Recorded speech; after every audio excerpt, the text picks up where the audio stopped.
વિદ્યાર્થી મિત્રો, આજે આપણે પાઠ નંબર 6 યુનિટી ઇન ડાયવર્સિટી વાંચી અને સમજીએ. યુનિટી એટલે એકતા થાય અને ડાયવર્સિટી એટલે વિવિધતા. તો પાઠનો મતલબ આવી રીતે કરી શકાય કે વિવિધતામાં એકતા. આ ભારતની મોટામાં મોટી તાકાત છે કે ભારતની અંદર દરેક રાજ્યોમાં ઘણી બધી આપણને વિવિધતાઓ જોવા મળે છે. ભારતના રાજ્યો ગુજરાત છે, રાજસ્થાન છે, મહારાષ્ટ્ર છે, દક્ષિણ ભારતના રાજ્યો છે, પૂર્વ ભારતના રાજ્યો કે ઉત્તર ભારતના રાજ્યો. આ દરેક રાજ્ય છે ભારતનું, એની અલગ ભાષા છે, અલગ બોલી છે, અલગ તહેવારો છે, અલગ રહેણી કહેણી છે, અલગ ખાણીપીણી છે. આમ ઘણી બધી વિવિધતા હોવા છતાં પણ ભારતની અંદર એકતા જોવા મળે છે. તો આ વિવિધતામાં એકતા દર્શાવતો આ પાઠ આપણે જોઈએ. તો સૌથી પહેલા આપણને લિસનિંગની અંદર એક પોયમ આપવામાં આવેલી છે, જેને આપણે વાંચીએ, જેનું નામ છે ઇનર સ્ટ્રેન્થ. ઇનર એટલે આંતરિક અને સ્ટ્રેન્થ એટલે તાકાત. તો હું વાંચી અને તમને સંભળાવું છું. India is big and bright, full of colours, full of light, festivals with dance and song. We all join and sing along. We greet each other with a smile, helping others all the while. Temples shine and bells ring, prayers and peace each day bring. Food is fine and healthy treat, chapati, rice and sweets to eat. Yoga and asanas are our wealth. They give us inner strength. તો આ કવિતામાં શું કહેવા માંગે છે કે India is big and bright. India એટલે કે Bharat, big એટલે મોટું, વિશાળ, અને બ્રાઇટ એટલે તેજસ્વી. તો ભારત છે એક મોટો અને તેજસ્વી એવો દેશ છે. ફૂલ ઓફ કલર્સ, જે રંગબેરંગી કલરથી ભરેલો છે. એન્ડ ફૂલ ઓફ લાઇટ, જે એકદમ પ્રકાશિત, તેજસ્વી એવા છે. Festivals with dance and songs, આપણા ફેસ્ટિવલ્સ એટલે તહેવારો થાય. આપણે તહેવારો કેવી રીતે ઉજવીએ છીએ? વિથ ડાન્સ એન્ડ સોંગ, ઘણા બધા ગીતો સાથે, નૃત્ય સાથે આપણે આપણા તહેવારો ઉજવીએ છીએ. We all join and sing along, જેમાં આપણે બધા જોડાઈએ છીએ અને સાથે ગીતો ગાઈએ છીએ. We greet each other with a smile, આપણે એકબીજાને સ્માઇલ સાથે મળીએ છીએ. Helping others all the while, અને બીજાને આપણે હંમેશા મદદ કરીએ છીએ. Temple shines and bells rings, મંદિરની અંદર આપણે જેવી રીતે ઘંટારવનો નાદ સંભળાય છે. Prayers and peace each day bring, અને મંદિરમાં જવાથી આપણે પ્રાર્થના અને સાથે શાંતિનો અનુભવ થાય છે. Food is fine and healthy treat, આપણું જે ખાણીપીણી છે, આપણું જે ખોરાક છે, એ એકદમ હેલ્ધી છે, આપણી માટે તંદુરસ્તી વાળો છે. Chapati, rice and sweets to eat, આપણા જમવામાં પણ એટલી બધી વિવિધતા છે કે ચપાટી એટલે રોટલી, રાઈસ એટલે ભાત, અને સ્વીટ્સ એટલે બધી મીઠાઈઓ. તો આવી ઘણી બધી વેરાયટીમાં આપણને જમવાનું મળી રહેશે. યોગ એન્ડ આસનાસ આર અવર વેલ્થ, અને આપણી સાચી સંપત્તિ શું છે? તો ગુજરાતીમાં આપણે એવી કહેવત છે ને કે પહેલું સુખ તે જાતે નર્યા. તો યોગ કરવા, વિવિધ આસનો કરવા, એ આપણી સાચી સંપત્તિ છે. And they give us inner strength, તે આપણને શું આપે છે? ઇનર સ્ટ્રેન્થ એટલે આંતરિક શક્તિ, આંતરિક તાકાત આપણને યોગ દ્વારા મળે છે. તો આમ આ કવિતામાં ભારતની જે વિશેષતાઓ છે એ બધી બતાવી છે. હવે આપણે નીચે જોઈએ. Fill the blanks with the words given in the bracket and recite the stanza, એટલે કે કૌંસમાં આપણને જે શબ્દો આપવામાં આવ્યા છે તેનો ઉપયોગ કરી અને આપણે આ ખાલી જગ્યા પૂરવાની છે. તો એ શબ્દો છે દાલ, ફ્રૂટ્સ, પ્રોવાઈડ, એપલ એન્ડ ધ્યાન. તો આ કવિતાની આપણે પૂર્તિ કરીએ. An apple is fine and healthy treat, chapati, dal and fruits to eat. યોગ એન્ડ ધ્યાન are our wealth, they provide us inner strength. તો આવી રીતે આ ખાલી જગ્યાઓ આપણે પૂરી શકીએ. ત્યારબાદ આપણને એક સુંદર મજાની સ્ટોરી આપવામાં આવી છે. તો આપણે એ વાર્તાને વાંચી અને સમજીએ, જેનું નામ છે એન એન્ટિક ટાઈમ મશીન. વિદ્યાર્થી મિત્રો, તમે આ શબ્દ ઘણી વખત સાંભળ્યો હશે, ટાઈમ મશીન. અને એન્ટિક એટલે એકદમ જૂનું, પુરાણું. તો ટાઈમ મશીન કોને કહેવાય? તો માણસોએ હજારો વર્ષોથી એવી કલ્પના કરી છે કે આપણે બધા મશીનો બનાવ્યા છે, તો એક એવું મશીન પણ બનાવીએ કે જેની મદદથી આપણે ભવિષ્યમાં પણ જઈ શકીએ અને ભૂતકાળમાં પણ જઈ શકીએ. તો હંમેશા માણસની આ એક જિજ્ઞાસા રહી છે કે કદાચ આવા મશીનની પણ શોધ થાય કે જેની મદદથી ટાઈમ ટ્રાવેલ પણ કરી શકાય. અત્યારે આપણે 2025માં છીએ, તો 2025માંથી તમને મન થયું કે મારે 50 વર્ષ કે 100 વર્ષ પાછળ ભૂતકાળમાં જવું છે, તો એ કઈ રીતે શક્ય બને? તો માણસોએ એવી હંમેશા કલ્પના કરતા આવ્યા છે કે એવું પણ કોઈ એક મશીન હોય તો કે જેની મદદથી માણસ ભૂતકાળમાં પણ જઈ શકે, અથવા તો ભવિષ્યમાં પણ તમારે જવું હોય તો એ મશીનની મદદથી તમે જઈ શકો. તો જે ટાઈમની ટ્રાવેલ કરાવે એવા મશીનને ટાઈમ મશીન કહેવાય છે. તો આ ટાઈમ મશીનની કલ્પના સાથેનો આ એક આખો પાઠ છે. આપણે જોઈએ. ઇટ વોઝ ધ યર 4555 કે 4555નું વર્ષ છે. એટલે જુઓ, ઘણા બધા આગળ નીકળી ગયા છે આ લોકો. આપણે અત્યારે 2025માં છીએ, પણ આ પાઠમાં કયો સમય આપવામાં આવ્યો છે? 4555. જે તમારે યાદ રાખવાનું છે કે આજથી 2-2.5 વર્ષ આગળ એ સમય જતો રહ્યો છે. Mister Nilesh Sharma lived in Himachal Pradesh with his grandson કિરણ. અને મિસ્ટર નિલેશ શર્મા છે એ પોતે હિમાચલ પ્રદેશમાં રહે છે. હિમાચલ પ્રદેશ એ ભારતનું એક રાજ્ય છે. વિથ હિઝ ગ્રાન્ડસન, ગ્રાન્ડસન એટલે પ્રપૌત્ર, કિરણ સાથે, એના પ્રપૌત્ર સાથે એ ત્યાં રહે છે. He was an inventor. Inventor એટલે શોધક થાય. જે વૈજ્ઞાનિકો બધી શોધ કરે ને એવા વ્યક્તિને ઇન્વેન્ટર કહેવાય. ઇન્વેન્ટ એટલે શોધવું, અને ઇન્વેન્ટર એટલે શોધ કરનાર. Once Kiran found a strange machine in his grandfather's laboratory. તો એક વખત આ જે કિરણ જે છોકરો છે એ એના દાદાજીની લેબોરેટરીમાં જાય છે. લેબોરેટરી એટલે પ્રયોગશાળા. તો પ્રયોગશાળાની અંદર એમને એક સ્ટ્રેન્જ એટલે વિચિત્ર એવું એક મશીન દેખાય છે.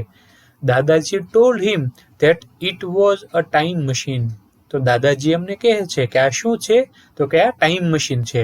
જેમ મેં તમને હમણાં જ વાત કરી કે ટાઈમ મશીન એટલે એવું મશીન જેની મદદથી તમે ભૂતકાળમાં કે ભવિષ્યના સમયમાં પણ જઈ શકો છો. A scientist invented it. અને વૈજ્ઞાનિકોએ આની શોધ કરી હતી. ઇન્વેન્ટ એટલે શોધ કરવી. કિરણ સેડ, દાદાજી I want to go back to 2025. કે દાદાજી હું પણ ભૂતકાળમાં એટલે કે 2025માં પાછો જવા માંગુ છું. તમારે યાદ રાખવાનું છે કે અત્યારે 4555ની સાલમાં છે, અને હવે એ ત્યાંથી પાછા આવે છે 2025માં. Stop the time machine. After many request of the dear child, Dadaji agreed. તો શરૂમાં તો દાદા ના પાડે છે, પણ પછી એમને કહે છે કે ચાલો હું તને ટાઈમ ટ્રાવેલ કરાવું, અને એને લઈ જાય છે. તો જ્યારે 2025 આવે છે એટલે તેઓ તેમનું મશીન ત્યાં ઊભું રાખે છે. There journey through the time machine started. અને હવે તેમની યાત્રા છે એ મશીનમાં બેસી અને શરૂ થાય છે. Kiran first stop was in the village of Rajasthan. એટલે હવે તેઓ 4555માંથી 2025માં આવી ગયા છે, એટલે ભૂતકાળમાં પાછા આવ્યા છે. અને હવે સૌથી પહેલા તેઓ ક્યાં ઉતરે છે? તો in the village of Rajasthan, કે રાજસ્થાનનું એક ગામ છે તેમાં આવીને ઉભા રહે છે. તો વિદ્યાર્થી મિત્રો, તમારે આ દરેકે યાદ રાખતું જવાનું છે કે કયા ગામમાં આવે છે, અને ત્યાં કોને મળે છે, અને શું શું વસ્તુઓ જુએ છે. તો સૌથી પહેલા તેઓ ક્યાં આવે છે? તો કે રાજસ્થાનના એક ગામમાં આવે છે. He meet a skilled puppeteer there.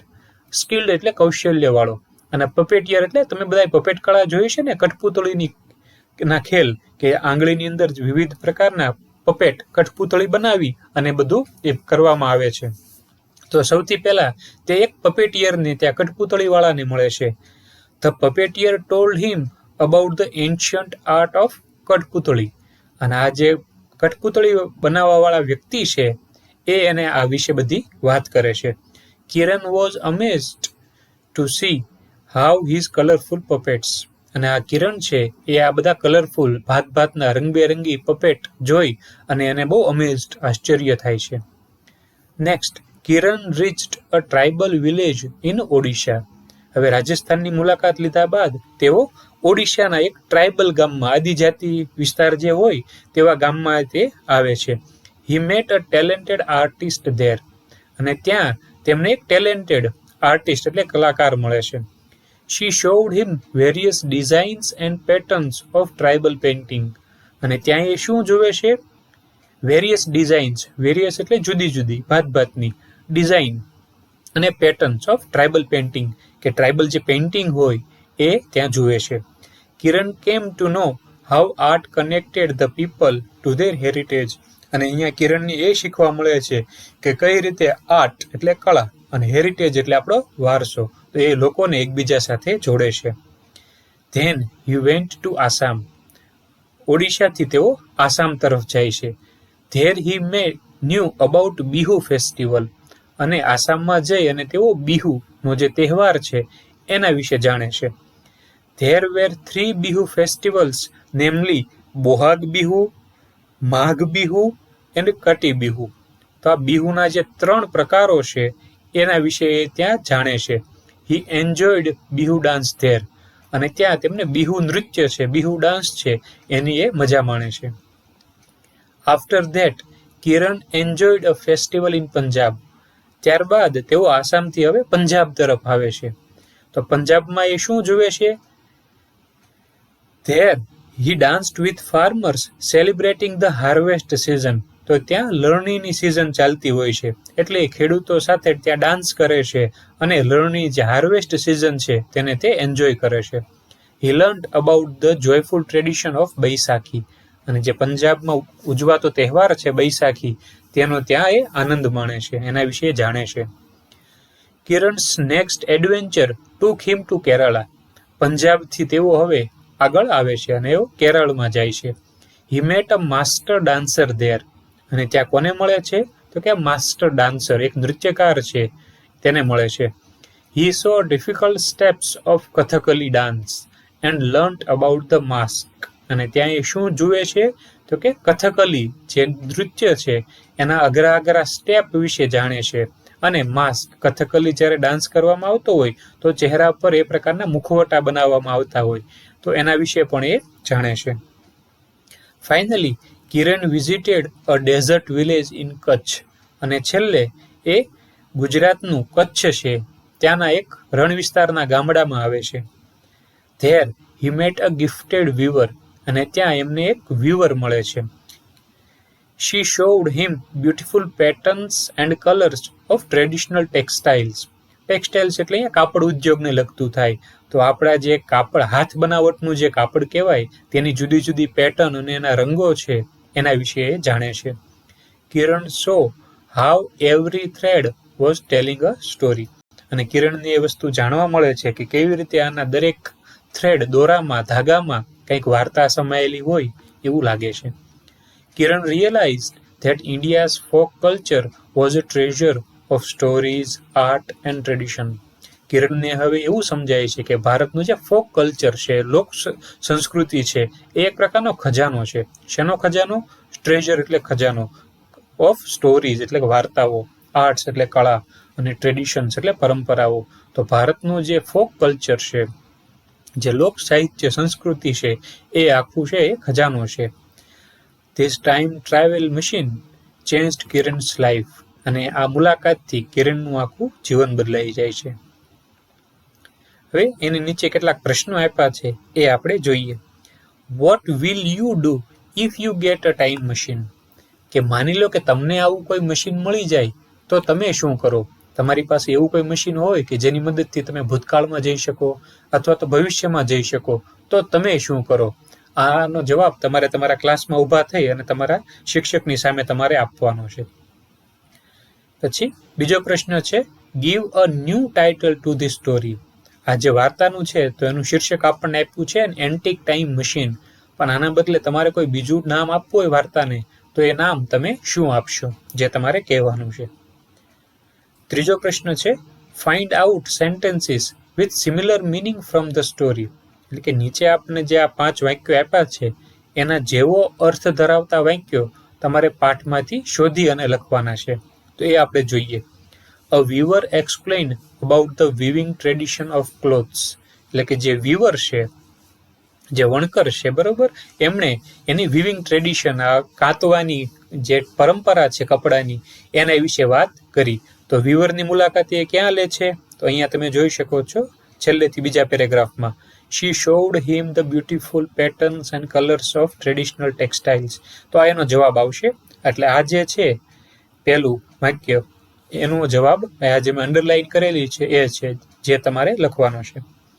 પછી બીજું છે he was surprise to see the use of colourful puppets. કે કિરણને આ કલરફુલ પપેટનો ઉપયોગ થતો જોઈ અને ખૂબ જ આશ્ચર્ય થાય છે. તો એનો જવાબ આપણે પપેટમાં જતા રહીશું. તો પપેટનો ઉપયોગ ક્યાં આવે છે? તો અહીંયા રાજસ્થાનમાં જાય છે. તો એનો જવાબ આ આવશે. Kiran was amazed how he use his colourful puppets. તો બીજાની સામે તમારે આ નીચેની અંડરલાઇન કરેલી લીટી તમારે લખવાની છે. પછી ત્રીજું જોઈએ, farmers celebrated the season of cutting crops. કે ખેડૂતો છે એ લણણીના જે સિઝન છે એની ઉજવણી કરતા હતા. તો એ ખેડૂતોને ક્યાં મળે છે? પંજાબમાં. તો આપણે પંજાબવાળા ફકરામાં જઈશું એટલે તમને એનો જવાબ મળશે. તો એનો જવાબ આ આવશે. There he danced with farmers celebrating the harvest season. આ ત્રીજાનો જવાબ છે. પછી ચોથું છે, he found a different machine. એને એક અલગ મશીન મળે છે. તો એ પાઠની શરૂઆતમાં જ આવશે. Once Kiran found a strange machine in his grandfather's laboratory. આ જે વાક્ય છે એ ચોથાનો જવાબ છે. અને છેલ્લું છે, Kiran knew about the old art culture of puppets. તો એનો જવાબ ફરીથી તમને અહીંયા મળશે. The puppeteer told him about the ancient art of કઠપુતળી. અહીંયા સુધીનું વાક્ય તમારે છેલ્લા પ્રશ્નમાં લખવાનું છે ઉપરનું. હવે આપણે આગળ વધીએ. Complete the table. કે આ જે કોઠો આપ્યો છે એ તમારે પૂરો કરવાનો છે. આ બાજુ છે સ્ટેટના નામ છે કે કિરણ છે કયા કયા રાજ્યમાં જાય છે. હી મેટ એટલે એ કોને મળે છે. એન્ડ હી સો એટલે તે શું જુએ છે. તો સૌથી પહેલું છે રાજસ્થાન. તો રાજસ્થાનમાં એ કોને મળે છે? તો કે અ સ્કિલ્ડ પપેટિયર. આ જે પપેટ કળાના જાણકાર હોય એને મળે છે. અને ત્યાં શું જુએ છે? તો ધ આર્ટ ઓફ કઠપુતળી. તે કઠપુતળીની ખેલ છે જે કળા છે એને એ જુએ છે. પછી એ ગુજરાતમાં આવે છે. તો ગુજરાતમાં કોને મળે છે? અ ગિફ્ટેડ વીવરને મળે છે. અને ત્યાં એ શું જુએ છે? તો કે patterns and colours of traditional textiles. પછી કેરળમાં જાય છે. તો કેરળમાં એ કોને મળે છે? તો કે અ માસ્ટર ડાન્સર, એક નૃત્યકારને મળે છે. અને શું જુએ છે? તો કથકલી ડાન્સ જુએ છે. પંજાબમાં કોને મળે છે? તો કે ફાર્મર્સ, ખેડૂતોને મળે છે. અને શું જુએ છે? તો કે જોયફુલ ટ્રેડિશન ઓફ બૈસાખી. બૈસાખીનો જે તહેવાર છે એની એ ઉજવણી થતી ત્યાં જુએ છે. ઓડિશામાં આવે છે તો કોને મળે છે? અ ટેલેન્ટેડ આર્ટિસ્ટ, એક કલાકારને મળે છે. અને એ શું જુએ છે? તો કે ટ્રાઇબલ પેઇન્ટિંગ. આવી રીતે આ કોઠામાં તમે જવાબ લખી શકો. હવે આપણે આગળ વધીએ રીડિંગમાં. તો રિસાઇટ એન્ડ એન્જોય. એક પોએમ આપવામાં આવેલી છે જેને આપણે પહેલા વાંચીએ. જેનું ટાઇટલ છે colourful culture. India's culture, a treasure so rare, rich in tradition and customs to share. We honor our elders with respect and care. Namaste, a greetings that shows we truly care. Our festivals, a gallery of delight, colors, music and dance through day and night. Our food, a fusion of spices and love, savoring each bite sent from above. શું કે છે? India's culture અ treasure સો rare. કે ભારતનું જે culture છે એ કેવું છે? અ rare treasure. Rare એટલે બહુ મુશ્કેલીથી મળે તેવું, ભાગ્યે જ જોવા મળતું. અને ટ્રેઝર એટલે ખજાનો. તો ભારતની જે સંસ્કૃતિ છે, જે સભ્યતા છે એ બહુ ઓછી જગ્યાએ જોવા મળે ને એવો ખજાનો છે. Rich in tradition. ટ્રેડિશન એટલે પરંપરાઓ. અને રીચ એટલે એકદમ સમૃદ્ધ. તો ભારતનું જે સંસ્કૃતિ છે એ પરંપરાઓથી સમૃદ્ધ છે. Customs two share. અને ભારતની જે બધી પરંપરાઓ છે, રીતભાતો છે એ બહુ ઇન્ટરેસ્ટિંગ અને ઇમ્પોર્ટન્ટ છે ટુ શેર, એકબીજા સાથે વહેંચવા માટે. We honour our elders. અમે અમારા વડીલોને આદર આપીએ છીએ. With respect and care. એકદમ રિસ્પેક્ટ સાથે આપણે એમની કેર કરીએ છીએ. Namaste, a greeting that shall is true we care. જ્યારે આપણે એકબીજાને મળીએ ત્યારે આપણે નમસ્તે કરીએ છીએ અને જે દર્શાવે છે કે આપણે ખરેખર એકબીજાની કેર કરીએ છીએ. Our festivals. આપણા તહેવારો શું છે? A gallery of delight. Delight એટલે આનંદ. Colours, music, dance through day and night. અને દિવસ અને રાતભર આપણે મ્યુઝિક, ડાન્સ સાથે દિવસોની ઉજવણી કરીએ છીએ. Our food. આપણું ભોજન કેવું છે? ફ્યુઝન. ફ્યુઝન એટલે મિક્સ. તો સ્પાઇસીસ એટલે મસાલા અને લવ એટલે પ્રેમ. તો એમાં લાગણીનું, પ્રેમનું અને બધા મસાલાઓનું મિશ્રણ છે આપણા ફૂડમાં. સેવરિંગ ઈચ બાઇટ, અને દરેક જે કોળીઓ છે એને આપણે આનંદથી એનો લુત્ફ ઉઠાવીએ એ રીતે. સેન્ડ ફ્રોમ અબોવ, જ્યારે ઉપરથી ઈશ્વરે મોકલેલું હોય એમ આપણે તેનો આનંદ માણીએ છીએ. હવે આગળ, ડુ એઝ ડાયરેક્ટેડ એટલે કે સૂચના પ્રમાણે કરો. Find the rhyming word from the poem. પાઠમાં, કવિતામાંથી તમારે આના રાઇમિંગ વર્ડ શોધવાના છે. તો રેર તો શેર, જે તમને લીટીની એન્ડમાં જોવા મળશે. રેર શબ્દ છે તો એમાં શું આવશે? શેર. પછી બીજો શબ્દ અહીંયા તમે એન્ડમાં જોશો તો દેખાશે, રેર તો શેર. પછી બીજું છે નાઇટ તો ડિલાઇટ. નાઇટ તો ડિલાઇટ તમારે સાથે લખતા જવાના છે. અને પછી લવ તો અબોવ, જે તમને અહીંયા એન્ડમાં જોવા મળશે. પછી છે we celebrate our festivals with, તો કલર, મ્યુઝિક એન્ડ ડાન્સ. ત્રીજું, we honour our elders with respect and care. ચોથું, how do you greet guests at your home, કે મહેમાન આવે ત્યારે તમે કેવી રીતે મળો છો? તો through namaste. India is rich in tradition and customs. તો આના જવાબ તમને અહીંયા ઉપર જ તે મળી જાય છે બીજી લીટીમાં, rich in tradition and customs. Find the opposite word of disrespect, એટલે કે ડિસરિસ્પેક્ટનો વિરોધી શબ્દ લખવાનો છે. તો એનો જવાબ આવશે રિસ્પેક્ટ. હવે આગળ વધીએ તો એક વાર્તા આપણને આપેલી છે જેનું શીર્ષક છે અ ડિફરન્ટ લાઇટ. તો આપણે એને વાંચીએ અને સમજીએ. There was a water bearer in Sangampur, કે સંગમપુર નામના ગામમાં એક પાણી ભરવા વાળો હતો. હી હેડ 2 લાર્જ પોટ્સ, એની પાસે 2 મોટા માટલા હતા. He carried the pots on his shoulders with the help of a stick, કે સ્ટીક એટલે એક સોટી, લાકડી. એક લાકડીની મદદથી તે બંને ઘડાને પોતાના ખભા ઉપર લટકાવી અને એ જતો હતો. The pots were set on the both ends of the stick like a kavad, અને આ બંને ઘડાને સોટીની બંને બાજુ જાણે કે કાવડ હોય એ રીતે બાંધવામાં આવ્યા હતા. જે તમે અહીંયા ફોટામાં જોઈ શકો છો કે સોટી છે અને સોટીની બંને છેડે એક એક માટલા, ઘડા છે એ બાંધવામાં આવ્યા છે.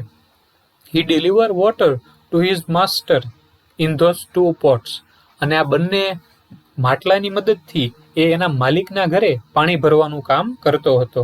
તો ખબર પડી પહેલા પેરેગ્રાફમાં કે એક પાણી ભરવા વાળો વ્યક્તિ છે એ આ બંને ઘડાની મદદથી એના માલિકના ઘરે પાણી ભરવાનું કામ કરે છે. One of the pots had hole in it but the other pot was perfect. હવે શું થાય છે કે આ બેમાંથી એક જે માટલું છે એની અંદર હોલ છે, કાણું છે, જેથી કરીને એમાંથી ઘણું બધું પાણી છે એ વહી જાય છે, નીચું ઢોળાઈ જાય છે. જ્યારે બીજું માટલું છે એ કેવું છે? એકદમ પરફેક્ટ, એમાં કોઈ ખામી નથી.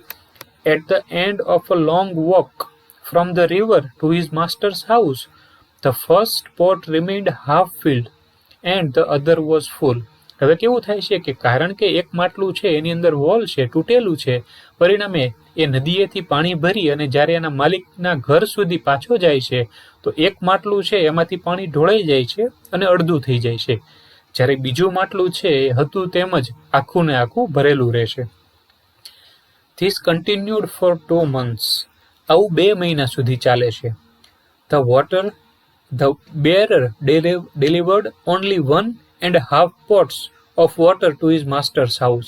અને પરિણામે શું થાય છે કે નદીથી તો 2 ઘડા ભરીને નીકળે છે, 2 માટલા ભરીને નીકળે છે, પરંતુ માલિકના ઘરે પહોંચતા સુધીમાં અડધું પાણી ઢોળાઈ જાય છે એક માટલામાંથી, એટલે કે 1.5 માટલા જેટલું જ પાણી એમના ઘરે પહોંચે છે. Of course the perfect pot was happy and proud. જે સંપૂર્ણ ભરેલું માટલું છે એ બહુ ખુશ છે અને બહુ ગર્વમાં છે. But the poor pot was sad because it head a wall. પણ જ્યારે બીજું માટલું છે જે તૂટેલું છે એ અંદરથી બહુ દુઃખી થાય છે, કારણ કે એની અંદર એક હોલ છે અને પરિણામે એ આખું પાણી ભરી અને જઈ શકતું નથી. After 2 months. હવે ફરી વખત 2 મહિના જતા રહેશે. One day the first pot told to the water wearer. હવે જે પહેલું માટલું છે એ એના માલિકને, આ જે પાણી ભરવા વાળો ભાઈ છે એને કહે છે, આઈ એમ અશેમ્ડ ઓફ માય સેલ્ફ. શું કહે છે કે મને મારી જાત ઉપર શરમ આવે છે. And I want to say sorry to you, અને હું તમારી માફી માંગવા આવું છું. માફી માંગવાનું કારણ શું છે કે મારામાંથી તો અડધું પાણી ઢોળાઈ જાય છે. હું આખું પાણી મારા માલિક સુધી પહોંચાડી શકતો નથી, તો એ વાતનું મને બહુ દુઃખ થાય છે. The water bearer asked why. તો જે પાણી ભરવાવાળી વ્યક્તિ છે એ પૂછે છે, શું કહે છે? Why are you ashamed of? તને શા માટે શરમ આવે છે? The pot replied. તો એક ઘડો છે, એ માટલું છે, જવાબ આપે છે, for past 2 months I delivered less water than the other pot. કે છેલ્લા 2 મહિનાથી બીજા માટલા કરતાં હું ઓછું પાણી ડિલિવર કરું છું. My water leaks out all the way back to your masters house. અને આખા રસ્તામાં મારામાંથી પાણી લીક થઈ જાય છે. You don't get full value for your efforts because of my wall. અને મારી અંદર જે કાણું છે એના પરિણામે તમે જેટલી મહેનત કરો છો એટલું તમને ફળ મળતું નથી. The water bearer felt sorry for the pot. તો આ જે વ્યક્તિ છે પાણી ભરવા વાળો, બરોબર, એ આની માટે સોરી ફીલ કરે છે. He said to the pot. અને પોટને શું કહે છે? Today when we return to the master's house I want you to notice the beautiful flowers along the path. તો કે એક કામ કરજે, આજે જ્યારે આપણે પાણી ભરીને પાછા જઈએ ને ત્યારે રસ્તામાં તારે જેટલા પણ ફૂલ બતાવીને એ ફૂલને તારે જોવાના છે. As they returned. હવે તેઓ જ્યારે પાછા વળે છે, the pot notice the sun warming the beautiful flowers on it side of the path. તો ત્યારે એ જુએ છે કે એની બાજુ, જે બાજુ આ તૂટેલું ઘડો હતો, માટલું હતું, એ બાજુ ઘણા બધા રંગબેરંગી એવા ફૂલો ઉગેલા એને દેખાય છે. It was happy to see the beautiful flowers. અને સુંદર ફૂલો જોઈ અને એને બહુ રાજીપો થાય છે, બહુ ખુશ થાય છે. But at the end of the path it still felt bad because it had again leaked out half the water. એને ફૂલ જોઈને આનંદ તો થાય છે, પણ એનામાં જેથી જે પાણી ઢોળાઈ જાય છે એ પાણી ઢોળાવાનું દુઃખ એને હજી પણ થાય છે. The bearer said to the pot. તો આ જે પાણી ભરવાવાળો વ્યક્તિ છે એ હજી પોટને કહે છે, did you notice the flower only on your side of the path? There was no flower on the other pot side. કે તે એક વાત જોઈ, આ જે ફૂલ છે ને એ ફક્ત તારી બાજુના ભાગમાં જ ફૂલ છે, બીજે બાજુના ભાગમાં કોઈ પણ ફૂલ નથી. I knew about your hole. કે મને આ માટલું તૂટેલું છે એના વિશે ખ્યાલ છે. I planted flower seed on your side of the path. અને જે બાજુ તું છો એ બાજુના ભાગમાં મેં ફૂલના બીજ વાવેલા છે. Every day while we walk back from the river the leaked water fell on them. અને જ્યારે આપણે નદીથી પાણી ભરીને ઘરે જતા હતા તો તારામાંથી જે પાણી ઢોળાતું હતું ને એ આ બીજ ઉપર પડતું હતું. એટલે કે તારું જે પાણી છે વેસ્ટ નથી જતું, પણ તારા પાણીની મદદથી જ આ સુંદર મજાના ફૂલો અત્યારે છે. Every one is important and everything is useful. આ દુનિયામાં કાંઈ પણ છે એ નિરર્થક નથી, બધી વસ્તુઓ કંઈક ને કંઈક કામમાં આવતી જ હોય છે. તો તારું પાણી ઢોળાઈ જાય છે એમાં જરા પણ દુઃખી થવાની જરૂર નથી, કારણ કે તારા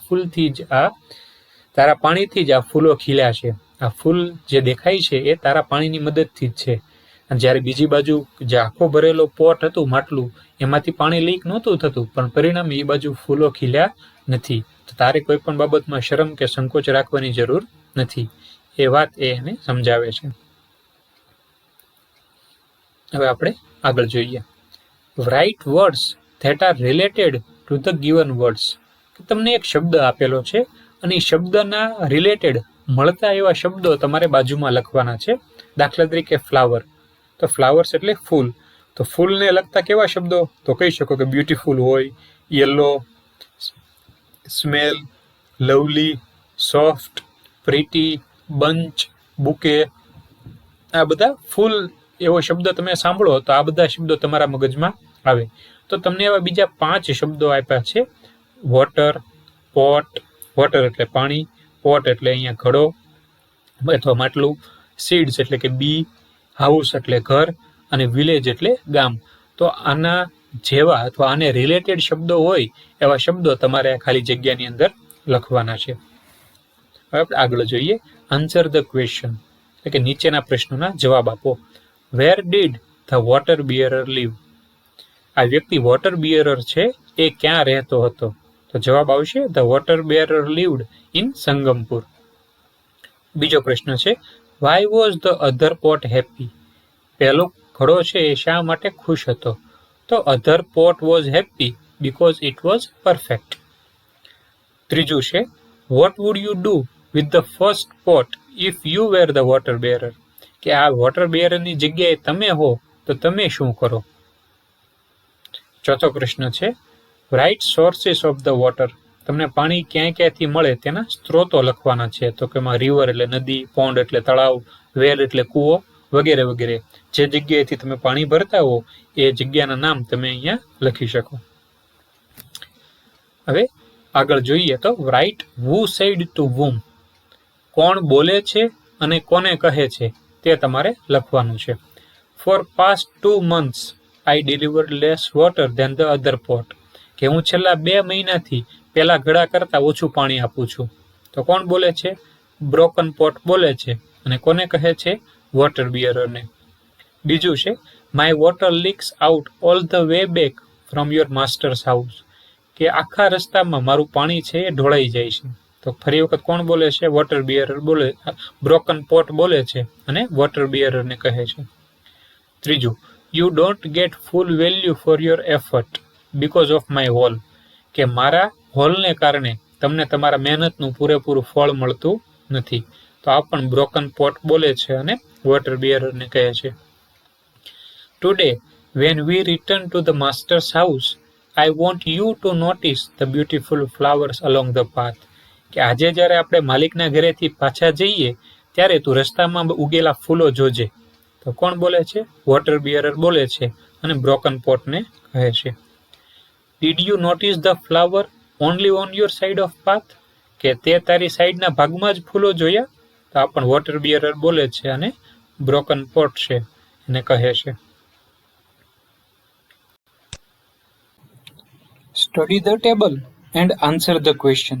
એટલે કે નીચે જે તમને આ કોઠો આપવામાં આવેલો છે એ કોઠાનો અભ્યાસ કરો અને તેના આધારે પ્રશ્નોના જવાબ આપવાના છે. તો આ કોઠામાં આપણે જોઈ શકીએ છીએ કે 6 અલગ અલગ ભાષામાં આપણને સામાન્ય શબ્દોનો પરિચય કરાવવામાં આવ્યો છે. દાખલા તરીકે સૌથી પહેલા છે ઇંગ્લિશમાં તો કે હેલો. તો હેલો છે એને ગુજરાતીમાં આપણે શું કહીએ? તો ગુજરાતીમાં એને કહેવાશે નમસ્તે. આસામી ભાષામાં એને બોલવું હોય તો નમસ્કાર. તેલુગુમાં એને કહેવાશે નમસ્કારમ. પંજાબીમાં સત શ્રી અકાલ અને સંસ્કૃતમાં નમો નમઃ. તો આમ આ 6 ભાષા છે એનો ઉપયોગ આપણે અહીંયા કરતા શીખવાનો છે.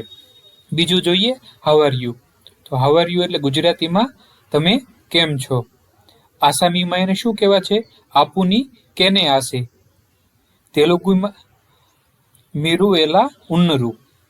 પંજાબીમાં તોહાડા કી હાલ હે. અને સંસ્કૃતમાં ભવતઃ ભવાન અથવા ભવતી કથમ અસ્તિ. તો આમ તમે કેમ છો એ અલગ અલગ ભાષામાં આપણે આવી રીતે પૂછી શકીએ. પછીનો શબ્દ છે આઈ એમ ફાઇન. ઇંગ્લિશમાં આપણે આઈ એમ ફાઇન કહીએ તો એનો ગુજરાતીમાં શું અર્થ થાય? હું મજામાં છું.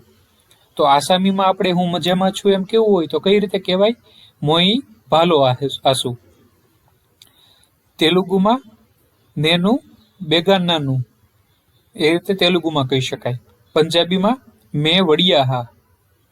અને સંસ્કૃતમાં અહમ કુશલી અથવા કુશલીની અસ્મિ. પછી ઇંગ્લિશમાં આપણે પૂછવું હોય વોટ ઇઝ યોર નેમ, જેનો અર્થ ગુજરાતીમાં થાય તમારું નામ શું છે. આસામીમાં આપોનાર નામ કી. તેલુગુમાં મી પેરુ એમિતી. પંજાબીમાં તુહાડા નામ કી હે. અને સંસ્કૃતમાં ભવતઃ અથવા ભવત્યાહ નામ કિમ. ઇંગ્લિશમાં આપણે એમ પૂછી શકીએ માય નેમ ઇઝ લક્ષ્મી, કે મારું નામ લક્ષ્મી છે. આસામીમાં મોર નામ લક્ષ્મી. તેલુગુ ભાષામાં ના પેરુ લક્ષ્મી. પંજાબીમાં મેરા ના લક્ષ્મી હે. અને સંસ્કૃતમાં મમ નામઃ લક્ષ્મી અસ્તિ. તો આવી રીતે આ સામાન્ય શબ્દો છે એનો અલગ અલગ ભાષામાં આવી રીતે આપણે ઉપયોગ કરી શકીએ. હવે નીચે કેટલાક પ્રશ્નો આપણને પૂછ્યા છે. પહેલો છે how many languages R given in the table, કે આ કોઠામાં કેટલી ભાષાઓ તમને આપવામાં આવી છે. તો આપણે ગણીએ. ઇંગ્લિશ 1, ગુજરાતી 2, આસામી 3, તેલુગુ 4, પંજાબી 5 અને સંસ્કૃત 6. તો આમ ટોટલ 6 ભાષાઓ આમાં આપી છે, એટલે આન્સર આવશે એનો 6. પછી બીજો પ્રશ્ન છે, how can we ask names in Punjabi, કે પંજાબી ભાષામાં તમારે કોઈનું નામ પૂછવું હોય તો તમે કઈ રીતે પૂછી શકો. તેનો જવાબ શું આવશે? જો વોટ ઇઝ યોર નેમ, બરોબર. તો નામ પૂછવા માટે આપણે અહીંયા આવીએ પંજાબીમાં, તો તુહાડા નામ કી હે, એટલે આ જે કોઠો છે 2 લખેલું એ બીજા પ્રશ્નનો જવાબ આવશે. પછી ત્રીજું છે, Gujarati is a language of ખાલી જગ્યા the western state of India, કે ગુજરાતી છે એ ખાલી જગ્યા રાજ્યની ભાષા છે. તો ગુજરાતી એ કયા રાજ્યની ભાષા છે? તો કે ગુજરાત રાજ્યની, એટલે ત્રીજામાં જવાબ ગુજરાત આવશે. ચોથું છે, how will you ask your friend how are you in Telugu, કે તમારે તેલુગુમાં પૂછવું છે તમારા મિત્રને કે હાઉ આર યુ, તમે કેમ છો, તો કઈ રીતે પૂછશો? તો હાઉ આર યુ ક્યાં છે? તો કે અહીંયા છે બીજામાં, અને તેલુગુમાં. તો આ જે છે એ ચોથાનો જવાબ આવશે. અને પાંચમું છે, write I am fine in Sanskrit, કે હું મજામાં છું એમ સંસ્કૃતમાં કઈ રીતે તમે લખશો. તો આઈ એમ ફાઇન ક્યાં છે? તો કે અહીંયા છે. તો સંસ્કૃત ભાષા ઉપર આવો તો જવાબ મળશે અહમ કુશલી અથવા કુશલીની અસ્મિ. પુલ્લિંગ અને સ્ત્રીલિંગ માટે છે, બરોબર, એનો ઉપયોગ. તો આવી રીતે આ પ્રશ્નોના જવાબ તમે લખી શકો, અને આના આધારે આવા બીજા પ્રશ્નો પણ તમે બનાવી શકો છો. હવે આપણે આગળ વધીએ. તો રાઇટિંગ એક્ટિવિટીની અંદર તમને એવી સૂચના આપવામાં આવેલ છે કે arrange the incident of Indian freedom struggle in ascending order, એટલે કે ભારતની જે સ્વતંત્રતાની લડાઈ છે એમાં જે જે ઘટનાઓ બની એ ઘટનાઓ તમને આપેલી છે, પણ જે આડાવળા ક્રમમાં છે. તો તમારે આડાવળા ક્રમમાં રહેલી ઘટનાઓને સીધા ક્રમમાં ગોઠવવાની છે, એસેન્ડિંગ ઓર્ડર એટલે ચડતા ક્રમમાં. તો આપણે જોઈએ, સૌથી પહેલા શું છે 1919, એટલે કે 1919માં શું બન્યું? તો કે જલિયાવાલા બાગ મસાકર એટલે હત્યાકાંડ, જલિયાવાલા બાગ હત્યાકાંડ 1919. પછી છે 1930, 1930માં સોલ્ટ માર્ચ એટલે કે દાંડી માર્ચ, ગાંધીજીએ જે દાંડી યાત્રા કરી હતી તે. પછી છે 1857, 1857, તો ફર્સ્ટ વોર ઓફ ઇન્ડિપેન્ડન્સ, જે 1857નો પ્રથમ સ્વાતંત્ર્ય સંગ્રામ થયો હતો તે. 1905, 1905માં પાર્ટીશન ઓફ બંગાળ, એટલે કે બંગાળના ભાગલા પડ્યા. 1947, તો ઇન્ડિયન ઇન્ડિપેન્ડન્સ, કે 1947માં ભારતને આઝાદી મળી. 1942, 1942માં ક્વિટ ઇન્ડિયા મૂવમેન્ટ, એટલે કે હિન્દ છોડો ચળવળ. 1931, 1931માં execution of Bhagat Singh, Rajguru and Sukhdev, કે ભગતસિંહ, રાજગુરુ અને સુખદેવને ફાંસી આપવામાં આવી 1931માં. અને 1920, 1920માં નોન કોઓપરેશન મૂવમેન્ટ, અસહકારનું જે આંદોલન હતું એ. તો આ બધી ઘટનાઓ છે. તો તમારે આ બહુ સિમ્પલ છે, આને તમારે ચડતા ક્રમમાં ગોઠવી અને નીચે જે જગ્યા તમને આપેલી છે આમાં લખવાનું છે. તો એ કયા ક્રમમાં આવશે?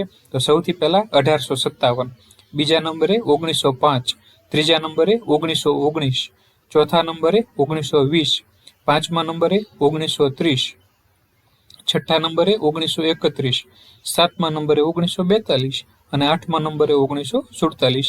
તો આવી રીતે તમારે આ વર્ષને ચડતા ક્રમમાં ગોઠવી અને નીચેની આ જે ખાલી જગ્યા છે એમાં તમારે લખવાનું છે. હવે આપણે આગળ વધીએ.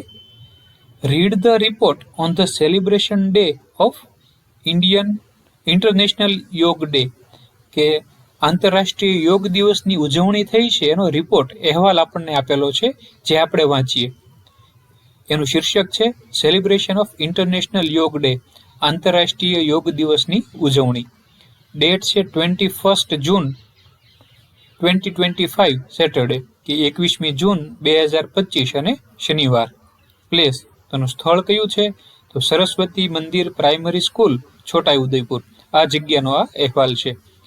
Saraswati Mandir primary school, Chhota Udepur celebrated international yoga day on 21 June 2025, કે સરસ્વતી મંદિર પ્રાથમિક શાળા છોટાઉદેપુરમાં આંતરરાષ્ટ્રીય યોગ દિવસની 21મી જૂન 2025ના રોજ ઉજવણી કરવામાં આવી.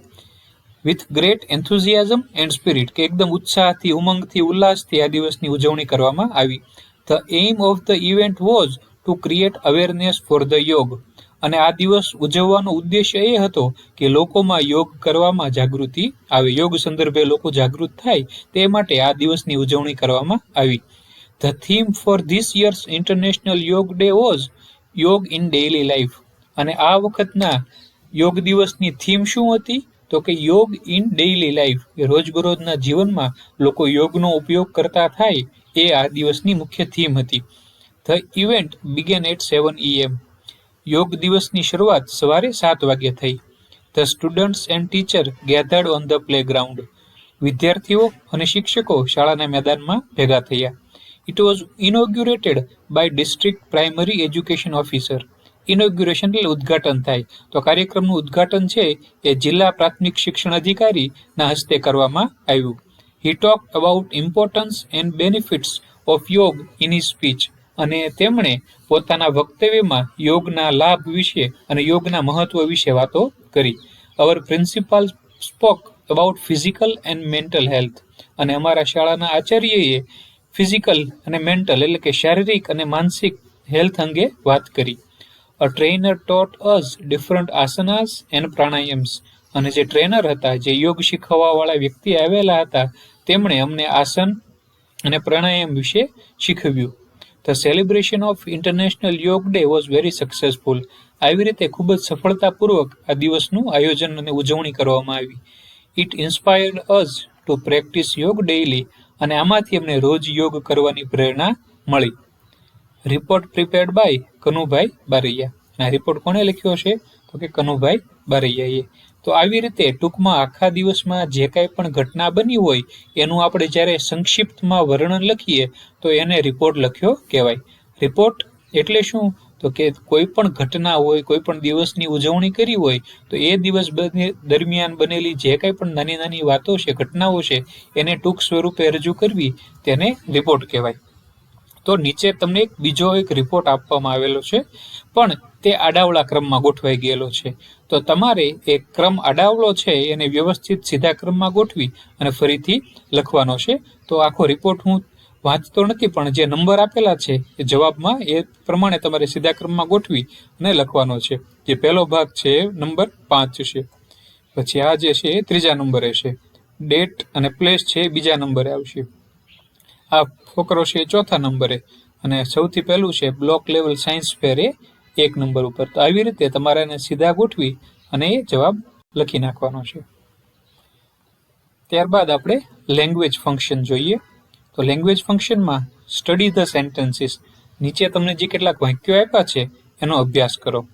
My father is a farmer, કે મારા પિતા ખેડૂત છે. હી ગોઝ ટુ ફાર્મ, તેઓ વાડીએ જાય છે. હી એન્જોયસ હિઝ વર્ક, તે તેમના કામને ખૂબ એન્જોય કરે છે. આગળ છે I will become a teacher, હું શિક્ષક બનીશ. I will go to school, હું શાળાએ જઈશ. I will enjoy my work, હું મારા કામને ખૂબ માણીશ. તો આ બંને વાક્યોમાં તમે જોઈ શકો છો કે આ બાજુના જે કંઈ પણ વાક્યો છે એ બધા વર્તમાન કાળમાં છે, જે તમને ઇઝ, ગોઝ અને એન્જોય એવી વાક્ય રચના ઉપરથી ખ્યાલ આવશે. જ્યારે આ બાજુના વાક્યો છે તેમાં ત્રણેયમાં વિલ લાગેલું છે, I will, I will, I will, એ રીતે. તો એ જે વાક્યો છે ભવિષ્યકાળ બતાવે છે. ભવિષ્યમાં જ્યારે કોઈ કામ કરવાનું તમારું આયોજન હોય કે ભવિષ્યમાં હું આમ બનીશ અથવા ભવિષ્યમાં હું આમ કરીશ, ત્યારે આવી રીતે વાક્યો બને છે. આગળ જોઈએ તો નીચે તમને કેટલાક વાક્યો આપ્યા છે પણ જે આડાવળા ક્રમમાં છે. વિલ હી ચેસ પ્લે, તો આને સીધા આવી રીતે ગોઠવી શકાય. વિલ હી પ્લે ચેસ અને question mark. I become will a teacher, તો આ વાક્ય રચના છે ગ્રામરની દ્રષ્ટિએ ખોટી છે, તો એ સીધા ક્રમમાં આવી રીતે આવે. આઈ વિલ બીકમ અ ટીચર. પછી છે will make rangoli my mother, તો એમાં સૌથી પહેલા આપણે કર્તા મૂકવાનો હોય, તો વાક્યનો કર્તા કોણ છે? માય મધર, એટલે માય મધર પહેલા આવશે. અને કર્તા પછી હંમેશા ટુ બી નું રૂપ આવે, તો એ વિલ, એટલે કે માય મધર પછી વિલ મેક રંગોળી. આગળ તમે જુઓ read they a newspaper will અને ટુમોરો, તો આમાં પણ વાક્યનો કર્તા કોણ છે? તો ધે, એટલે સૌથી પહેલા આપણે ધે મૂકશું. ધે પછી ટુ બી નું રૂપ એટલે કે વિલ, તો ધે વિલ પછી ક્રિયાપદ તો રીડ ન્યૂઝપેપર ટુમોરો. અને છેલ્લું પણ આવી રીતે ગોઠવી શકાય કે she will buy a new car next week. તે આવતા અઠવાડિયે નવી કાર ખરીદશે. તો હંમેશા તમારે વાક્યો આડાવળા હોય અને સીધા ક્રમમાં ગોઠવતી વખતે એટલું ધ્યાન રાખવાનું કે સૌથી પહેલા હંમેશા વાક્યમાં કર્તા આવે, કર્તા પછી કોઈ પણ ટુ બી હોય એ ટુ બીનું રૂપ આવે, ત્યારબાદ ક્રિયાપદ આવે અને ક્રિયાપદ પછી અન્ય જે શબ્દો આપેલા હોય એ આવતા હોય છે. નીચેની એક્ટિવિટીમાં તમારે એવી રીતે કરવાનું છે કે તમને જે શબ્દો આપ્યા છે એ શબ્દોનો ઉપયોગ કરી અને તમારે વાક્યો બનાવવાના છે. જે ઉદાહરણ તરીકે જુઓ તો પ્રેક્ટિસ એવો એક શબ્દ આપ્યો છે, તો પ્રેક્ટિસ ઉપરથી કેવું વાક્ય બન્યું? Next week I will practise mathematics for an hour. કે આવતા અઠવાડિયે હું 1 કલાક માટે ગણિતની પ્રેક્ટિસ કરીશ. તો જેટલા પણ આ શબ્દો છે, વેકઅપ, રિવાઇઝ, રાઇટ અને રીડ, તો આવતા અઠવાડિયામાં તમે શું એક્ટિવિટી કરશો એ રીતે તમારે એના વાક્યો બનાવવાના છે. એવી જ રીતે I will fly a plane after 10 years. કે 10 વર્ષ પછી હું પ્લેન ઉડાડીશ. I will vote after 8 years.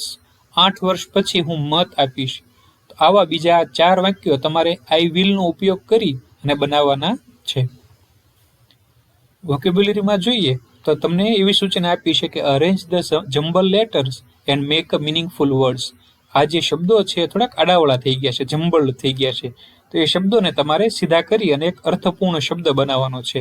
તો પહેલો બનશે એન્શિયન્ટ, બીજો બનશે હાફ, ત્રીજો છે ટ્રેઝર, ચોથો છે એક્સપ્લોર, પાંચમું છે ડિફિકલ્ટ અને છઠ્ઠું છે સિઝન્સ.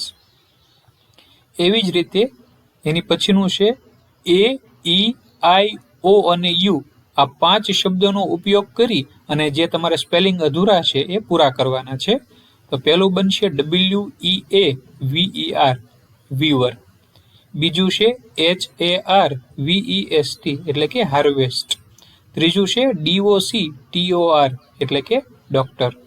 ચોથામાં 2 બનશે MISTER એટલે મિસ્ટર પણ બનાવી શકાય અને MASTER માસ્ટર પણ બનાવી શકાય.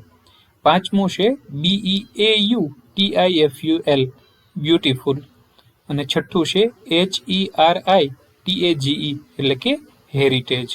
તો આવી રીતે આ શબ્દો આપણે બનાવી શકીએ.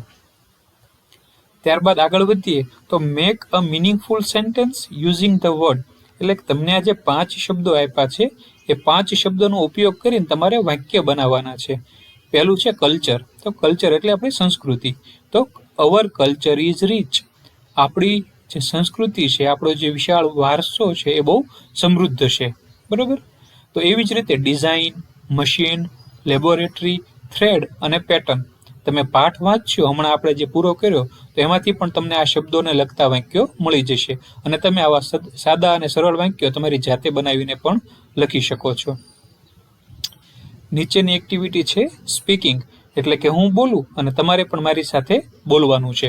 પહેલું છે a basket, a black basket, a big black basket, a beautiful big black basket.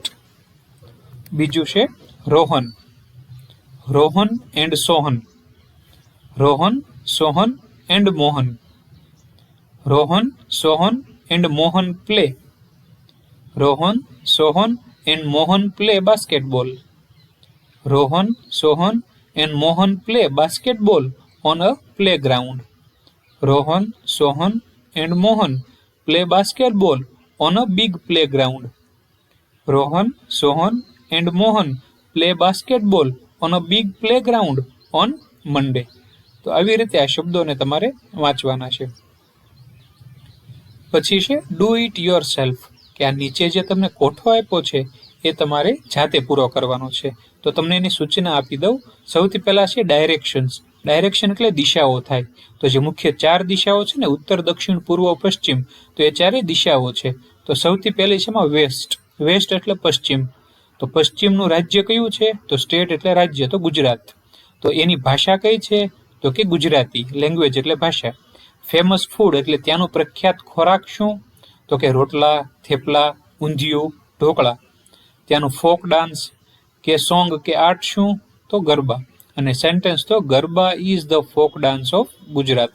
તો આવી રીતે જેમ ગુજરાતની માહિતી અહીંયા આપેલી છે એવી રીતે તમારે ઈસ્ટ, નોર્થ અને સાઉથ બાકીની જે 3 દિશા છે તો એ ત્રણેય દિશાઓમાં ભારતના કયા કયા રાજ્યો છે, એ રાજ્યની ભાષા કઈ છે, ત્યાંનું પ્રખ્યાત ખાણીપીણીનું વસ્તુ કઈ છે, ત્યાં કયો ડાન્સ કે કયા ગીત કે કઈ કળા વખણાય છે એ લખવાનું છે અને પછી એનું એક એક વાક્ય તમારે બનાવવાનું છે. તો એટલી વસ્તુ તમારે જાતે કરવાની છે.